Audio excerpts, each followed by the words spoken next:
Across the centuries, the golden minarets of Islam's empires pierced the skies from Spain to Persia. But behind the beauty and glory of caliphates lay a dark, silenced reality, one that few dare to discuss today. It's a story of mutilation, empire, and forgotten lives. This is the hidden history of Muslim Arabs and castration. Castration, especially self-castration, is discouraged in Islamic law. But here's the twist. While Muslims were forbidden from performing castration, they were not forbidden from owning eunuchs.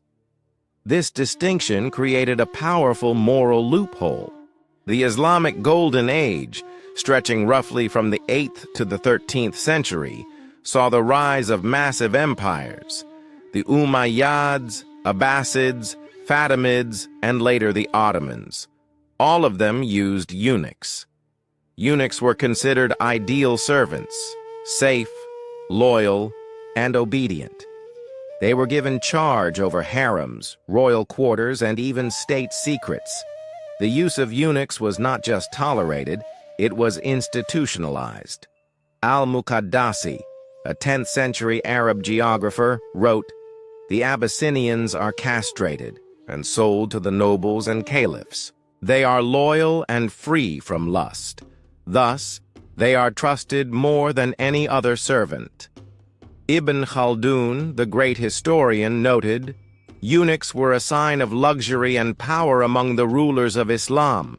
Al-Jahiz, a 9th century intellectual, described them.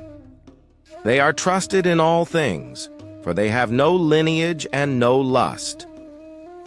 In Baghdad, Cairo, and Damascus, black eunuchs became a class of their own, often feared, sometimes revered, but always silent. The story of castration cannot be told without Africa. The vast majority of eunuchs were African boys, often taken from Nubia, Ethiopia, the Horn of Africa, and the Great Lakes region.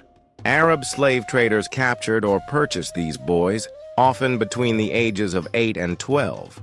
Then came the mutilation. According to Ronald Siegel in Islam's Black Slaves, African boys were taken to Red Sea ports like Suakin and Massawa, where they were castrated, usually by non-Muslim practitioners. The death rate was horrifying. Many did not survive. Estimates suggest up to 90% of boys died from blood loss or infection. Those who lived were shipped across the Red Sea into Arabia. Some went north to Egypt and the Levant, others to Mecca, Medina, and Baghdad. They were sold at a premium. A eunuch could fetch 10 times the price of a healthy adult male slave. The most brutal part? Many of the castration centers were run by Christian or Jewish physicians under Muslim patronage. The moral logic? Muslims claimed they didn't perform the act themselves, so it wasn't their sin. Ibn Battuta, the 14th century Moroccan traveler, saw this firsthand in Mali. "I saw black slaves, some of whom had been emasculated. Their captors sold them in Egypt and elsewhere in the East." Edward William Lane, in 19th century Cairo, wrote, "The eunuchs of the Ottoman court were almost all black Africans. Though castration was technically forbidden to Muslims, they circumvented the rule by outsourcing it to non-Muslim practitioners." A Persian historian in the court of the Abbasids remarked, "The eunuchs are bought from the Abyssinians. They are tamed by pain and taught by fear." In the 9th century, the Zanj rebellion erupted in southern Iraq. Thousands of East African slaves, many of them eunuchs, revolted against the Abbasid Caliphate. For 15 years, they waged war on the empire. Their leader, Ali ibn Muhammad, declared, "The caliphs have made slaves of men who were once kings in their own lands." The rebellion was ultimately crushed, but it left a scar. For years, Abbasid rulers feared any gathering of black slaves. The memory of the Zanj haunted them.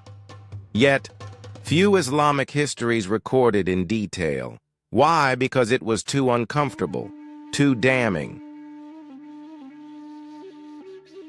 Islamic law never sanctioned castration, but it allowed ownership of eunuchs. This contradiction created a gray zone. Some scholars, like al-Nawawi, condemned the practice. Others remained silent. The general justification?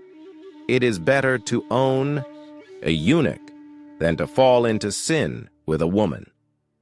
So the practice continued. For centuries, from the courts of the Umayyads to the harems of the Ottomans, men who could not speak of their pain because their voices had been cut along with their manhood. Today, this history is rarely taught. Many modern Muslims are unaware that their ancestors participated in such a trade. Some deny it altogether, but historical records do not lie. Thousands, perhaps millions of African boys were castrated and sold into Muslim households. They were made voiceless, but history speaks for them. And today, so do we. This is not an attack on Islam. Every great civilization has blood on its hands. But truth matters, and to ignore the past is to risk repeating it. So we tell their story, because silence is not innocence. Thank you for watching. Like, share, and subscribe for more forbidden histories.